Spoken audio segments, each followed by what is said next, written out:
ஓம் சாய்ராம். ஓம் சாய்ராம். ஓம் சாய்ராம். அத்தியாயம் 7. வியக்கத்தகு அவதாரம். சாய்பாபாவின் குணாதிசயங்கள், அவரின் யோக சாதனைகள், அவரின் எங்கு நிறை தன்மை, குஷ்டரோக அடியவனின் சேவை, குழந்தை காபர்டேயின் பிளேக் வியாதி, பண்டரிபுரத்துக்கு செல்லல். வியக்கத்தகு அவதாரம்.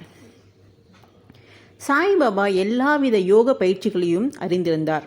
அவர் தௌத்தி 22.5 அடி நீளமும் 3 அங்குல அகலமும் உள்ள நனைக்கப்பட்ட ஒரு லினன் துண்டினால் வயிறு சுத்தம் செய்தல், கண்ட் யோகம், உடல் உறுப்புகளை தனியாக கழற்றி பின்னர் சேர்த்தல், சமாதி உள்ளிட்ட 6 முறைகளிலும் அவர் கை தேர்ந்தவராக இருந்தார்.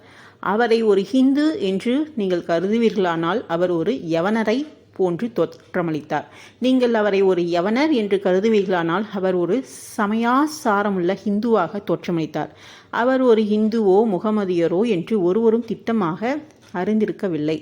இந்துக்களின் விழாவான ஸ்ரீராமநவமியை உரிய சகல மரியாதைகளுடன் கொண்டாடி அதே நேரத்தில் முகமதியர்களின் சந்தனக்கூடு ஊர்வலத்தையும் அனுமதித்தார். திருவிழாக்களில் குத்து சண்டையை அவர் ஊக்குவித்து வெற்றி பெற்றோருக்கு பரிசுகள் வழங்கினார். கோகுலாஷ்டமி வந்தபோது கோபால் காலா திருவிழாவை உரிய முறைப்படி செய்வித்தார். ஈத் திருவிழாவின் போது முகமதியர்களை தங்களை ஜபத்தை நமாஸ் தமது மசூதியில் கூற அனுமதித்தார். ஒருமுறை மொஹரம் திருவிழாவின் போது சில முகமதியர்கள் மசூதியில் ஒரு தாஜா அல்லது தாபூத் செய்யவும் அதை சில நாட்கள் மசூதியில் வைத்திருந்து கிராமத்தின் வழியாக ஊர்வலமாக எடுத்துட்டு செல்லவும் தீர்மானித்தனர். 4 நாட்களுக்கு தாபூத்தை மசூதியில் வைக்க சாய்பாபா சம்மதித்தார். 5வது நாள் சிறிதளவும் தமது செயல்களுக்காக வருந்தும் தன்மையின்றியே மசூதியில் இருந்து அதை அப்புறப்படுத்தினார். நீங்கள் அவரை ஒரு முகமதியர் என்று கூறுவீர்களானால் அவர் ஹிந்து மத வழக்கத்தின்படி காது குத்தப்பட்டிருந்தார். நீங்கள் அவரை ஹிந்து என்று கருதுவீர்களானால் அவர் சுனத் கல்யாணம் செய்கிற வழக்கத்தை ஆதரித்தார். ஆனால் பாபாவை நெருங்கிய திரு நானா சாஹிப் சாந்தோர்கள் கருத்துப்படி பாபாவுக்கே சுனத் கல்யாணம் செய்யப்படவில்லை. திரு பி.வி. தேவ் எழுதிய பாபா ஹிந்து கி யவன் என்ற கட்டுரையை சாய் லீலை பத்திரிகையில் பக்கம் 562 பார்க்க. நீங்கள் அவரை ஹிந்து என்று அழைத்தால் எப்போதும் மசூதியில் வாழ்ந்தார். முகமதியர் என்றால் துணி என்றும் அகண்ட நெருப்பை அவர் எப்போதும் மசூதியில் வைத்திருந்தார்.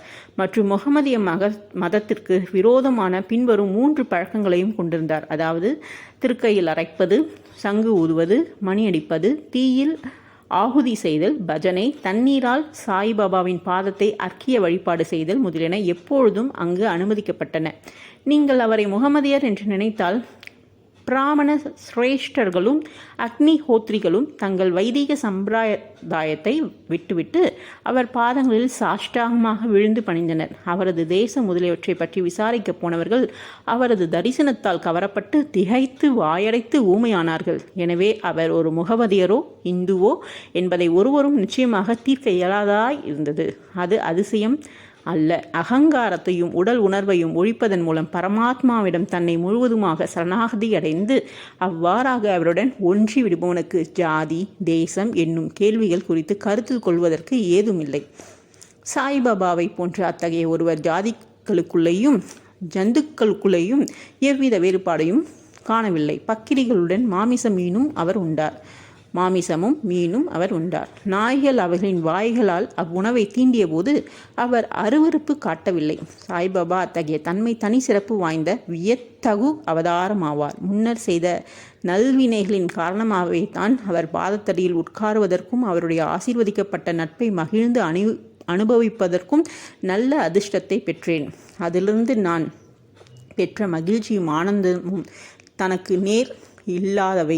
உண்மையில் சாய்பாபா சுத்த ஆனந்தமும் உணர்வும் ஆவார். அவரின் உயர்வையும் தனித்தன்மை சிறப்பையும் போதுமான அளவிற்கு நான் வியக்க இயலாதது.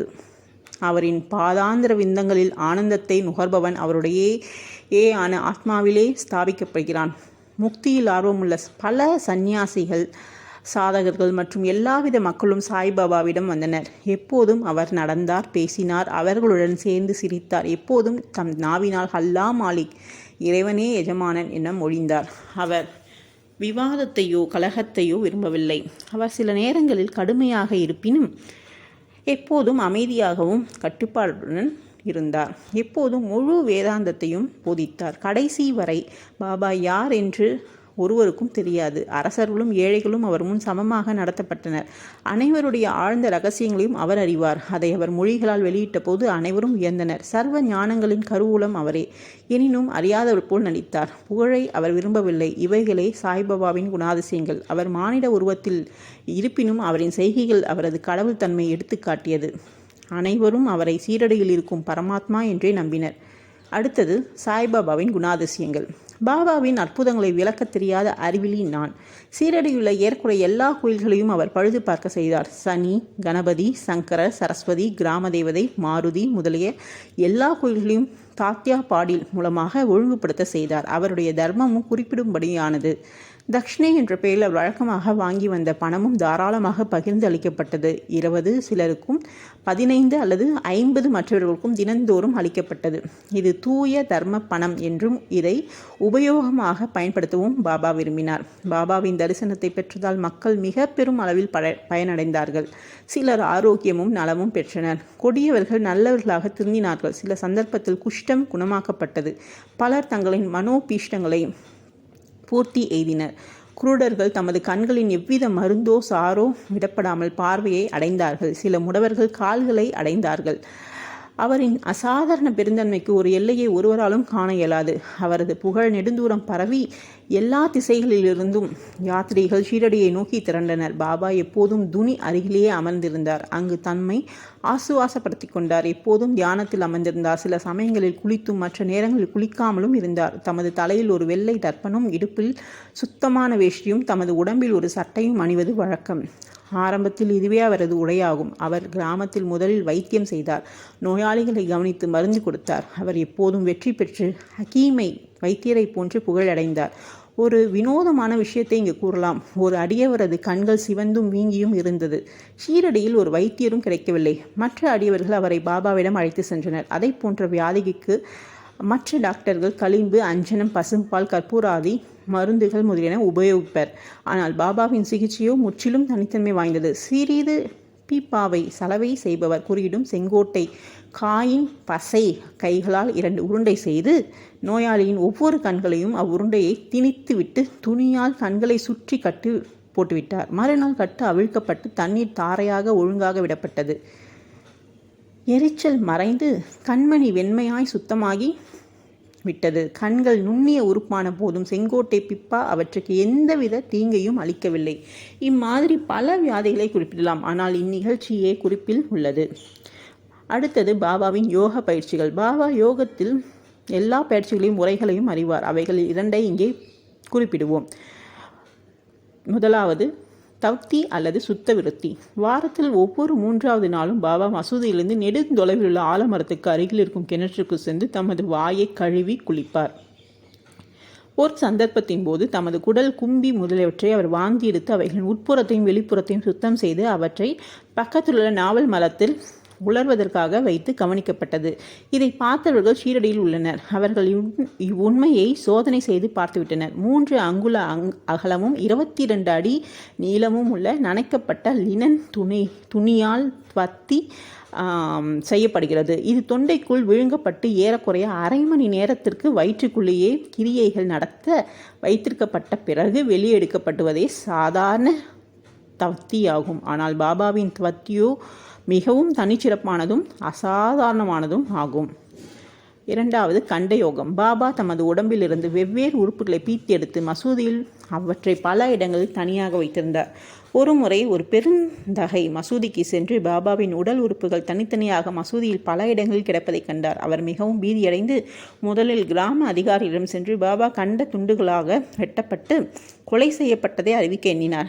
அவரே முதல் தகவல் தந்தவராகி விடுவதாலும் அவ்விஷயத்தை பற்றி சிறிது அறிந்திருந்தாலும் அவர் மீது பொறுப்பு சுமத்தப்பட்டுவிடும் என எண்ணி அவர் யாரிடமும் ஏதுமே கூறாமல் இருந்துவிட்டார். ஆனால் மசூதிக்கு சென்றபோது பாபா தேக ஆரோக்கியத்துடனும் திடகாத்திரமாக முன்போலவே இருப்பதைக் கண்டு மிகவும் அதிசயம் அடைந்தார். தான் முதல் நாள் பார்த்தது வெறும் கனவு என்றே அவர் எண்ணினார். பாபா தமது சிசு பருவத்தில் இருந்தே யோகம் பயின்றவர். அவர் பெற்றுள்ள திறமையை ஒருவரும் அறிந்திருக்கவில்லை, அன்றி ஊகிக்கவும் இல்லை. தமது சிகிச்சைகளுக்கு எவ்வித பணமும் அவர் வசூலிக்கவில்லை. தமது தகைமைகளின் திறத்தின் பயனால் புகழ் பெற்று பெருமையுற்றார். பல ஏழைகளுக்கு துன்பப்படும் மக்களுக்கும் அவர் ஆரோக்கியம் அளித்தார். வைத்தியர்களின் எல்லாம் தலைசிறந்த புகழ்பெற்ற வைத்தியரான அவர் தமது தேவைகளில் லட்சியம் செய்யவில்லை. மற்றவர்களின் தன்மைக்கும் சௌகரியத்திற்குமே எப்போதும் உழைத்தார். தாங்க முடியாத பயங்கர வலியை எல்லாம் தாமே பலமுறை இம்முறைகளிலும் தாங்கி துயற்றிருந்தார். எங்கும் நிறைந்திருக்கும் மிகவும் கருணையுடைய பாபாவின் குணாதிசயத்தை எடுத்து காண்பிக்கும் அத்தகைய ஒரு நிகழ்ச்சியை இங்கு தருகிறேன். பாபாவின் எங்கும் நிறை தன்மையும் கருணையும். 1910 ஆண்டில் தீபாவளி விடுமுறையின் போது பாபா துணிக்கருகில் அமர்ந்து குளிக்காய்ந்து கொண்டிருந்தார்.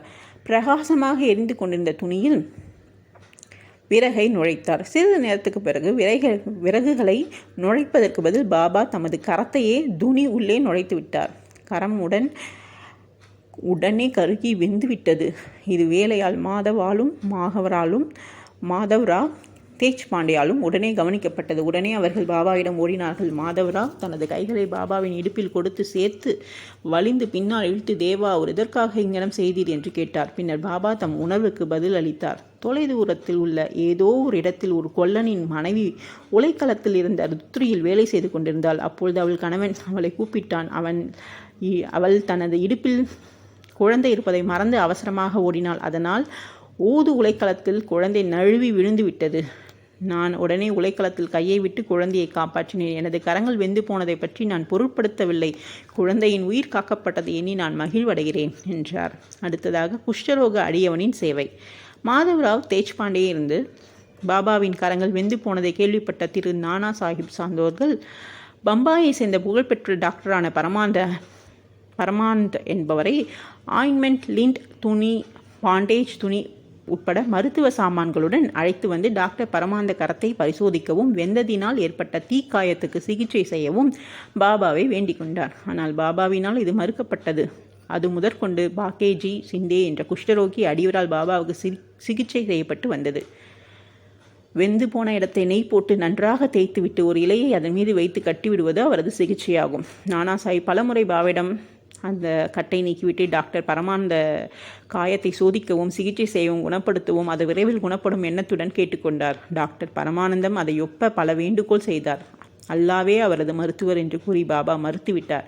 அவரை தமது கைகை சோதிக்க அனுமதிக்கவே இல்லை. டாக்டர் பரமானந்தத்தின் மருந்துகள் சீரடியில் எடுக்கப்படவே இல்லை. ஆனால் டாக்டருக்கு பாபாவின் தரிசனத்தை பெறும்படியான நல்ல அதிர்ஷ்டம் இருந்தது. தினந்தோறும் பாக்கோஜி அவர் கரத்திற்கு சிகிச்சை செய்ய அனுமதிக்கப்பட்டார். சில நாட்களுக்கு பின் கரம் குணப்படுத்தப்பட்டது. அனைவரும் மகிழ்ச்சியுற்றனர். ஏதோ லேசான வலி இன்னும் இருந்திருக்குமோ இல்லையோ என்பதை நாம் அறியோம். தினந்தோறும் பாக்கோஜி தனது நியதிப்படி கட்டுகளை தளர்த்தி நெய்யினால் அதை நன்றாக மீண்டும் தேய்த்து அழுத்தி கட்டு போடுவார். இது சாய்பாபாவின் மகா சமாதி வரை நடைபெற்றது. அவர் ஒரு முழு சித்தரானதால் அந்த சிகிச்சை உண்மையில் அவருக்கு தேவை இருக்கவில்லை. ஆனால் தமது அடியவர் மீதுள்ள அன்பின் காரணத்தால் பாக்கோஜியின் உபாசனையை சேவையை முழுவதுமாக தடையின்றி நடத்த அனுமதித்தார். பாபாலேண்டின் தோட்டத்திற்கு புறப்பட்ட போது பாக்கேஜி அவருடைய குடைபிடித்து அவருடைய கூட சென்றார். துணிக்கு அருகில் உள்ள கம்பத்தருகில் பாபா அமர்ந்ததும் பாக்கோஜி தனது சேவையை ஆரம்பித்தார். பாக்கோஜி முந்தைய ஜென்மத்தில் தீவினையாளர். அவர் குஷ்டரோகத்தால் அவதியுற்று கொண்டிருந்தார். அவரது கைகள் சுருங்கியிருந்தன. அவர் உடம்பு முழுவதும் சீழாகி மோசமாக நாற்றம் அடித்தது. வெளியில் அவர் துர்தஷ்டசாலியாக இருப்பதைப் போல் தோன்றினாலும் அவர் மிகவும் அதிர்ஷ்டசாலியாகவும் மகிழ்ச்சியுள்ளராகவும் இருந்தார். ஏனெனில் அவரே பாபாவின் முதன்மையான சேவகர். பாபாவின் நட்பினால் உண்டாகும் நன்மைகளை அடைந்தார். அடுத்ததாக குழந்தை காபர்டேயின் பிளேக் வியாதி. பாபாவின் மற்றொரு வியத்தகுலியிலே இப்போது கூறுகிறேன். அமராவதியை சேர்ந்த திரு தாதா சாஹிப் காபர்டேயின் மனைவி ஷீரடியில் தம் இளம் புதல்வருடன் சில நாட்கள் தங்கியிருந்தாள். அப்போது அவள் புதல்வனுக்கு அதிக காய்ச்சல் வந்து அது நெறிக்கட்டி பிளேக்காக பெரியதானது. தாயார் பயந்து போய் மிகவும் மனவேதனை அடைந்தாள். பின்பு அமராவதிக்கு செல்ல நினைத்து பாபா வழக்கமாக மாலை சற்று வரும்போது அவர் வாடாவுக்கு சமாதி மந்திர் அருகில் வந்து கொண்டிருக்கையில் அவருடைய அனுமதியை பெறுவதற்காக பக்கத்தில் சென்று நடுங்கும் குரலில் தனது இளம் புத்திரன் பிளேக்கால் பீடிக்கப்பட்டிருப்பதை அவள் அறிவித்தாள். பாபா அவளிடம் அன்பாகவும் மிருதுவாகவும், வானம் மேகங்களால் சூழப்பட்டிருக்கிறது, அவைகள் உருகி ஓடிவிடும். எல்லாம் எளிதாகவும் தூயதாகவும் ஆயிடும் என்று கூறினார். இவ்வாறு கூறிக்கொண்டே தமது கஃப்னி உடையை இடுப்பு வரை தூக்கி அங்கு பிரசன்னமாயிருந்த அனைவருக்கும் நன்றாக பெரிதாக முட்டை அளவிற்கு தோன்றியிருந்த பிளேக் கட்டிகளை காண்பித்து, பாருங்கள், எனது அடியவர்களுக்காக நான் எங்கனம் கஷ்டப்பட்டிருக்கிறேன்.